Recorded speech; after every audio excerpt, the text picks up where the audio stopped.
Chapter 317, Summoning Target. In the Cordu days, Lumion might have snatched up that invitation and made his way to the Salle de Bal Unique by month's end, all to unleash a prank to return the shock. However, this time around, Lumion's grip on the mystical world was firmer, a result of his brush with countless otherworldly aberrations. He conjured a flicker with the snap of his fingers, sending forth a crimson spark that alighted on the ebony paper before him. Amidst the swiftly burgeoning flames, Lumion departed the quarry cavern, his carbide lamp casting its light, guiding him towards the nearest exit of the underground trier. Yet on this journey, an unshakable paranoia seized him.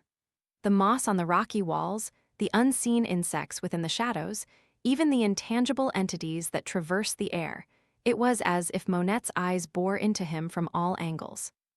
It wasn't mere illusion, but rather a reality that wound Lumion's mind taut, each heartbeat a gallop of unease. Termiberose's unwavering quiet provided the lone solace, a lack of agitation hinting that the quandary hadn't escalated, yet. A quarter-hour's passage led Lumion to ascend the steel stairs, emerging onto solid ground once more. As sunbeams pierced the sky, penetrating a sea of white clouds and bathing his visage in their glow, he felt as though he'd been reborn. No wonder Madame Magician said to live under the sun in Trier as much as possible. Exhaling a sigh, Lumion snuffed the carbide lamp, locked in his bearings, and charted his course back to Rue des Blouses Blanches. Upon re-entering the safe house, he immediately summoned Madame Magician's messenger, apprising the holder of the Major Arcana card of the developments that unfolded. Madame Magician's reply was simple. Exemplary work, steer clear of Salle de Bal Unique.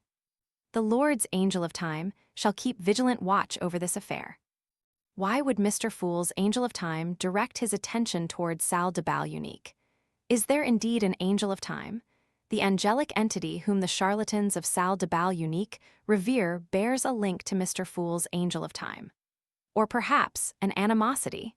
Lumion ruminated, momentarily adrift in the murk of comprehension. With a measure of relief prevailing, he reclined upon the bed, surrendering himself to sleep's embrace, an interlude wherein his mental fortitude and vitality underwent reinvigoration. At noon, Lumion ate 2 savory meat pies and drank a glass of apple whiskey sour. Seated at the table, he engaged in earnest perusal of the bestiary chronicling the spirit world creatures.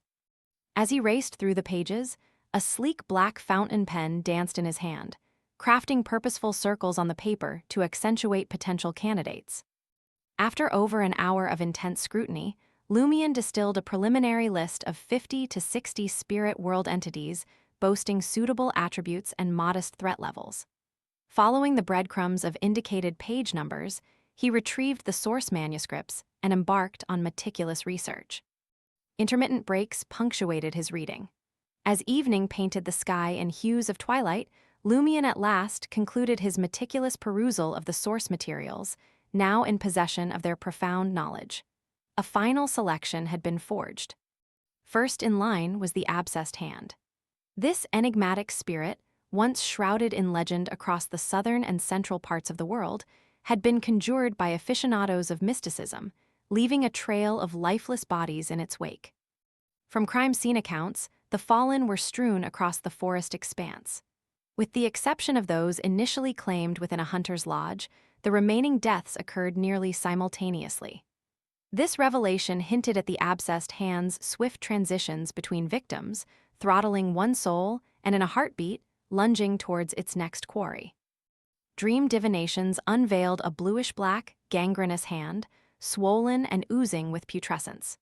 Its appearance was always abrupt, snapping a victim's neck within 2 to 3 seconds before vanishing to assail another, irrespective of the distance. Based on the hand's traits, Lumion inferred its considerable aptitude for traversing the spirit world.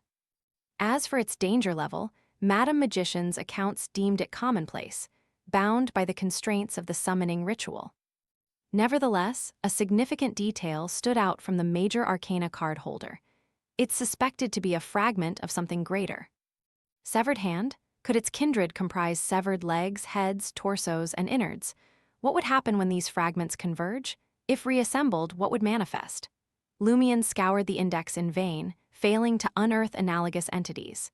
His focus rested on abilities, traits, and threat levels with little heed to nomenclature. An alternative theory remained afoot. The remaining abscessed hand counterparts might reside within the powerful and dangerous categories, evading the scrutiny of Franca, Jenna, and the rabbits of knowledge.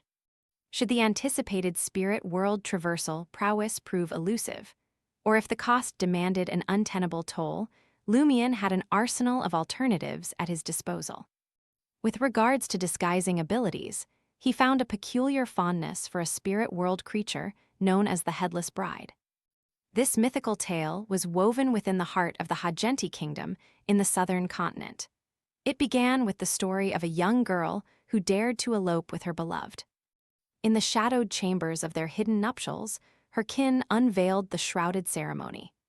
Amidst the assembly of family and kin, her own brother exacted a swift, brutal end, severing her head in the name of matrimonial transgression and ancestral decree. Perhaps this girl was special to begin with, or perhaps she had come into contact with something related to the spirit world during her elopement. Thus, ignited by the agony, fury, and rancor that gripped her before her demise, she imbibed the essence of the spirit world, transmuting into a creature akin to an evil spirit. Dressed in scarlet bridal raiment adorned with gilded motifs, she hunted and hexed her lineage, subjecting them to an unending torrent of catastrophes spanning 3 decades, until the tapestry of their lineage was all but erased. In the present, the Headless Bride prowled the spirit world, shape-shifting with calculated artistry. Its transformations beguiled unwary beings and unsuspecting travelers, drawing them closer to their doom in its relentless embrace. For a pyromaniac, this was an easy target with the protection of a ritual. Headless Bride's alternative was human-faced Mantis. This is a unique creature from the spirit world. When he was alive, he was a playboy with elegance and good looks. As an educator in Sion within the Inti's Republic's Hornisus province, he was embraced by admiration and ardor from both distinguished dames and youthful maidens. He was gifted in literature, skilled in poetry, and had numerous lovers.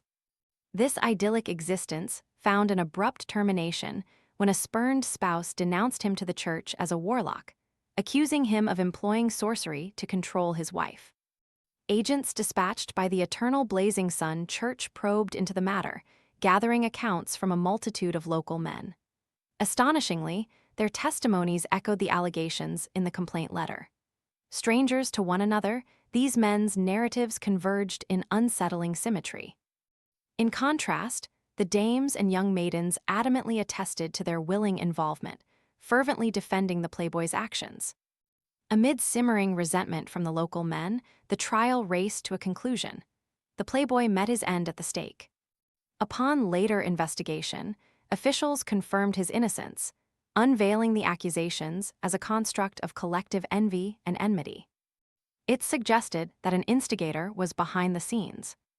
In the spirit world, the playboy's essence metamorphosed into a mantis bearing a human visage. Festering within him was an all-consuming loathing, mingling with a mastery over metamorphosis and relentless predation. Lumion turned emotional as he read the 2 pieces of information. 6 years in the countryside had acquainted him with the ignorance that shadowed village life. From this, he deduced that not all spirit world denizens sprang from nature's womb. Rather, under exceptional circumstances, the souls of departed humans could transmute into enduring spirit creatures. A plausible explanation for hauntings. Pondering meticulously, Lumion relinquished his aspiration for invisibility and concealment. Instead, he earmarked his final contract slot for traits with direct influence over his spirit body. His choices boiled down to the Thousand-Eyed Evil and the Shadow of Shriek. These 2 entities were quintessential natives of the spirit world, venturing forth only in the realms of nightmares and tomes of authentic warlock craft. The Thousand-Eyed Evil comprised fleshy forms, exuding a pink ichor, each adorned with an eye bereft of lashes. Gazing into the ebony pupils of these multitudes, whether human, beast, or mere spirit bodies, led to swift slumber. Their connection to dreams was palpable, they occasionally manifested in the darkest recesses of the most harrowing nightmares. The shadow of Shriek, on the other hand, manifested as a confluence of translucent shadows. With frequent outbursts of shrieks, they induced unconsciousness in those who dared to draw near. Beyond their shrieks, they bore the attributes of ordinary shadows. Lumion meticulously transcribed all the details concerning the alternative contenders onto fresh paper, folding it as he slipped the paper into his pocket.